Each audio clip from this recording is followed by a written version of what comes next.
There we go. Today's project. I'm currently at a customer's house right now doing some jobs and stuff in our yard for her. I also have my good buddy, best friend Calvin over helping me out.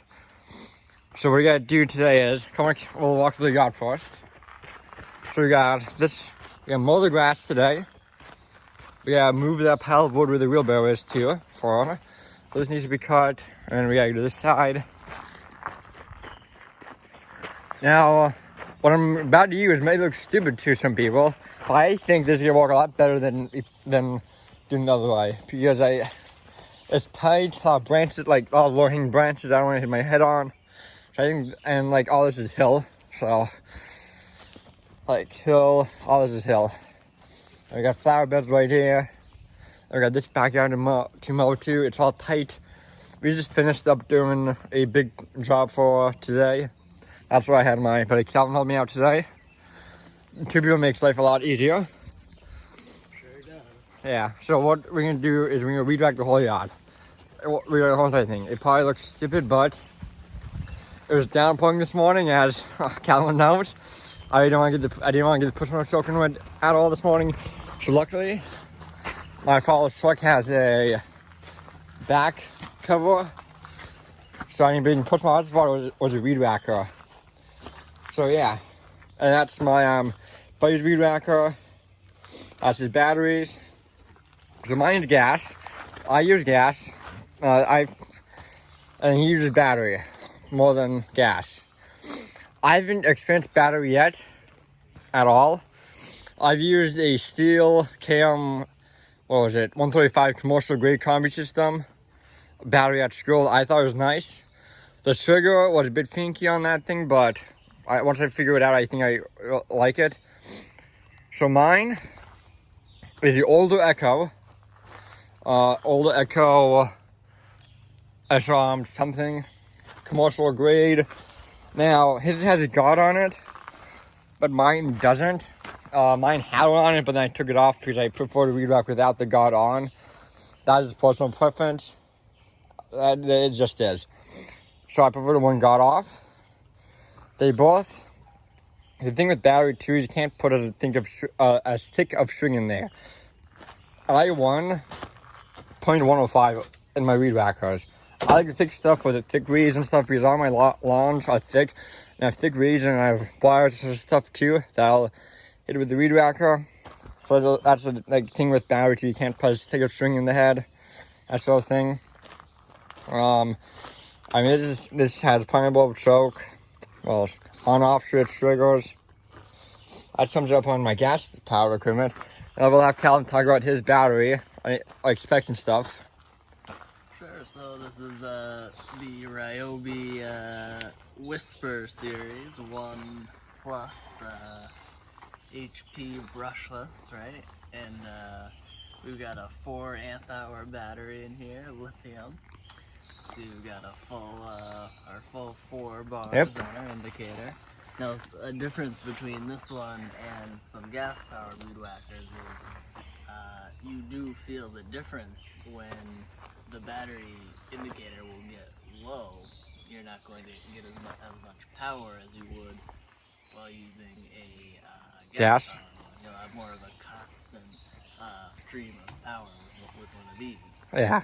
But this is still a good, I wouldn't say quite commercial grade weed whacker, but this does serve its purpose. And like I said, he does by himself. He said he also does lawns in his neighborhood too.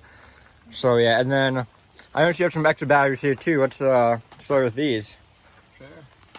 A couple of batteries here, a variety of just ones I've accumulated over the years, like some newer ones, some older ones, but they all do the job well. Another thing I want to point out too is you don't need hearing protection for battery. Some people might want it just because it still is noise, but comparable to gas, what do you think, Calvin, for noise-wise? Do you need hearing protection for a battery or? So you do need ear protection, but it definitely isn't going to be as noisy as a gas-powered weed whacker. And what do you have to do to yours to start it up? Just press the trigger, or is there anything else? So you just put the battery in and you can pull the trigger. Compared to gas, we have to pull it, start it, prime it, and this thing uses gas. Now, is there as much maintenance to do on battery? Not even close. I mean, got no carburetor on it, you don't have to do any maintenance on that. No filters, nothing. At all. Nothing. I'd say the main sacrifice is the power you're getting. Alright. And how easy is it to reload your head? Yeah, it is relatively straightforward. Do you still have to take it apart, or do you have to put something in it? Yeah, for this model, you do have to take it apart. Alright. And, yeah. All I do on mine is I crank mine with the, where is it? Ah, there you go. Airs right there. I line the airs up with the holes, put string through it, make sure it's even on both sides, and all I do is push up and crank it in, and it cranks right in there. Mm-hmm. And I'm sure other models of battery-powered weed whackers will have different systems. But Yeah. Just And I haven't told you guys out on the last video at all yet. There's something new to you. I actually just got my driver's license a few weeks ago too. So I've posted for a few weeks either too. And since then I've got my driver's license. I've been saying my follow truck too for jobs. It has been working fantastic. But I'm able to do a lot more jobs lately. Definitely we'll have more videos down the line. Today was a quick treat one. I will do the outro once me and Calvin do this lawn. And we will reflect on if it was worth weed whacking it or worth bringing the something next time. So yeah, and then we got one other thing like I said that she wants done. And this yard is all tucked away and all set. So yeah, he'll use my gas one for a little bit too. I'll use his battery and we'll compare. Like I said, this lawn isn't that thick either. It's a lot of thin stuff too. So it's not that thick. It's just a lot of thin stuff. Now yeah, this I probably could have bought the personal before, but like I said, as you know, Calvin, it was a bit downpouring this morning on the way up here. So I really didn't want to have the personal shopping wet in the truck and have water in the carburetor too. So, and weed whacking was just a bonus this time because it's really nice outside. I thought it was gonna downpour all day by the way it looks like. So I was like, if I get to it, I get to it. And we got to it today. So yeah, we'll not bang this out. And then we'll get back to you on afterthoughts of battery versus gas. For somebody that uses gas all the time, or somebody that uses battery more than me. So yeah. We just got the lawn done, cleaned up. We got the wood pile put in the woods. Not over there, but we got it done over there. So that's yeah. These two, my weed performed well like usual, I think. And then all I spent was probably about half a tank if you went through this thing. It probably would have been like a half a tank. Had the whole thing with mine. But since Calvin did some of his with his, I didn't use as much. So yeah. And we went through about a battery, the one I started with. Can you repeat that? What was that? We went through a battery on the electric one. Alright. And then I used his for a little bit. I didn't mind it at all. I think I enjoyed it. Now, I felt the head was a bit head heavy, if that makes sense. I felt that this head right here, might just be this one, I felt this head weighed down on the ground a lot more than what this would. If that makes sense to anybody. Compared to this. Come, why don't you do me a favor? Hold one with one hand, hold the other one with one hand. And tell me what you think of the balance. Yeah, so already this one is back heavy. Yeah, definitely this one is front heavy. Yeah, that's what I meant by. That's what I meant by. Yeah, that's what I meant by that, guys. For that one felt more front heavy than this one. This one, of course, felt more back heavy compared to this one. But I felt this front weighed a lot more down a lot quickly. It might just be me though. Now the string. His is, what do you would say that? How long do you think that is? Ballpark it. Yeah, I'm not sure. Guess. Yeah, the length you're saying? Yeah, it's. Yeah, maybe 6 inches. Or 6 inches, so that would be 12 inches, thankfully. Yep. Let's see, mine is, well, definitely longer than his. But again, the difference is my guard is taken off for reasons. his is still on. Now I take mine off because you can fit a lot neater. So what I mean by that is, it makes sense to you too, Calvin. See how you got that width of the guard right there? Yep. Compared to this, all I've left is this head. So if this head fits, I can weed whack. But since the guard's still on that one, that's not as tight squeeze. Like, I didn't get in as nimble, if that makes sense. Because I have the width of the guard that's in my way. But on this one, I have the width of the head because I took the guard off. You don't have to. It's personal preference. Depends on what you want to do. The thing too is, people leave them on there for like insurance, liability, all that stuff. And then they also leave it on because they don't want any walking to get kicked up and breaks truck windows, car windows, windows on the house. In my opinion, as long as you're careful and you're careful, not like go slow as molasses, but if you take your time and not on any watch, you'll be fine. Because don't get me wrong, accidents do happen, but some of them are avoidable. Now this is a older weed whacker. This is like a commercial grade. Got it for free from somebody. I got it for free that year, I think.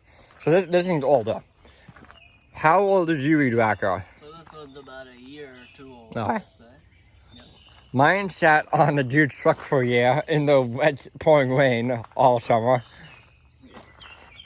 But I got it figured out, so yeah.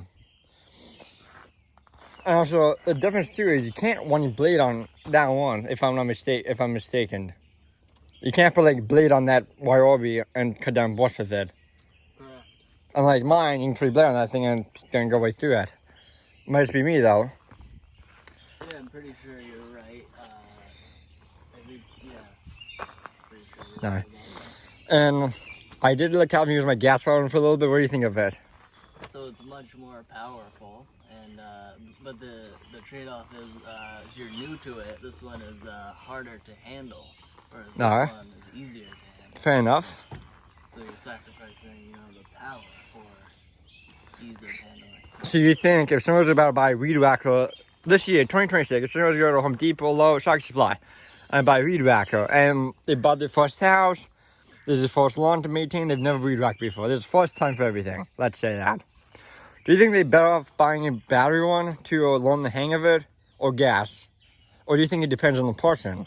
Like, what's your thought on that? It definitely depends on the person, but maybe if you want more of a residential kind of weed whacker that's easy to handle, you do have to keep in mind though that the biggest investment on these tends to be the batteries, because those are very expensive. And like you saw, we went through one battery in half an hour, so it is going to be a big investment if you are using this on a bigger property or something. So there's a lot of factors to keep in mind, and it does depend on the person. Do you think if you got not like a bigger RB one, but if you got a, I guess better one, if you want to say that, like a higher top line one, do you think the batteries will last longer and work better on bigger properties? Yeah, maybe not. If you're getting a more powerful one, the same battery is going to wear out in a shorter amount of time, I would assume, right? So yeah, it does depend. You probably want to have quite a few batteries. Do you remember what this thing cost you? Yeah. Like roughly? To be honest, not off the top of my head. No. But yeah, again, the batteries are really the most expensive Yeah, part. and you already had the YOB battery system on other stuff too, right? Yep, so that was one of the reasons I invested in this, is because we already had a lot of Ryobi batteries. And that's maybe a disadvantage is being stuck in, one of a brand's ecosystem. Like, you're almost kind of stuck in the Ryobi world, in the Ryobi battery system. So. And you also have a battery leaf blower too. What do you think of that? What's that? What do you think of since you have a battery powered YOB leaf blower too, what do you think of that? Yeah, that one is, again, not quite commercial grade, but so for that one, I'd probably recommend a more powerful one, but it depends on the person, the use, all of that. And that could be a topic for another video another day, comparing leaf blowers, battery versus gas. Now, I won backpacks. I've handled two. I don't that I won every once in a while. But I want backpacks at home. They're more powerful, especially for like doing leaf cleanups. They blow through all these leaves in seconds compared to battery. Now that being said, the battery does have its place in things. Yeah. Now, if this homeowner right here decided to mow their own lawn, what do you think? Do you think battery would be just fine for them, just for a few trimming spots and being done? Sure, battery would be good, and again, I'm going off of the specific battery-powered leaf blower that I have, which I'm sure there's more powerful models out there. So, yeah. But again, the upfront investment for a nice steel commercial grade one, for example, that's a high ticket price right there. With the battery, charger, and unit itself, compare that price to gas. That being said, now it's that upfront cost of your buy. But after the upfront cost you buy it, that's when you see the investment more. If you're a battery fan, because the gas is cheaper to buy anyway. Not like today's world, gas is expensive, but a gas weed whacker is a lot cheaper to buy than a battery one because you get the batteries, all that charger. But once you get the upfront investment from that battery and weed whacker, it's probably worth it in some areas and some aspects too, I would think. Yeah. Another thing to consider, you're always gonna have the batteries you buy, but you're always gonna have to get gas. So that could be, something that would persuade you to get a battery powered. And if you want something that knows small engines, battery might be easier to handle because, Cam, what do you think? How much small engine stuff do you know? Like off the top of your head. How much? What? Small engine stuff do you know? Like if this was your weed whacker right here, and it was having issues and stuff, and you had to do some two-stroke engine and like try to fix it per se, what do you think your skills on that? Yeah, so right now probably limited to just spark plug maintenance and stuff like that. But if you do have to go deeper into the engine, then And that's when somebody that doesn't know stuff about engines can try even battery. Yeah. But if you know stuff about engines, gas is good too. And don't get me wrong, I don't know a lot of things about gas, but I do know a few things about gas engines compared to other things. Good air filters. Yeah. Stuff, Spark plug, filter inside the gas tank. So like more can go wrong on this compared to battery. Battery is all technology. It's all tech. And nowadays, there's so much technology out there that you could find a decent battery-powered weed whacker for a decent price that still does the job. I know the Makita battery-powered ones might be worth investing in. Yeah. But it all depends on your acreage, too. If you have 5 acres and you want to go all green, all battery, go with steel or something like that. Just commercial grade one. Or something. But yeah, that's my 2 cents on it, and that's any other thoughts about gas versus battery after your experience today? Yeah, it's just up to personal preference and whether you want to have a more powerful one that you maybe have to have more of an investment up front in, or one that's easier to handle that you have to go through a lot of batteries to run, and it's really a personal choice. All right, great thoughts. And like I said, I haven't been able to do all of this today. It's 11:12 right now, and what time did we get started today? Probably 10, I would say. 10, yeah. 10 since it was raining for the first 30 minutes, downpouring basically. So without him, I probably have got everything done today, just 1.5. I would still be out there doing stuff. So thanks again for helping me out. But yeah, I hope you enjoyed this video. I will definitely see you on the next video.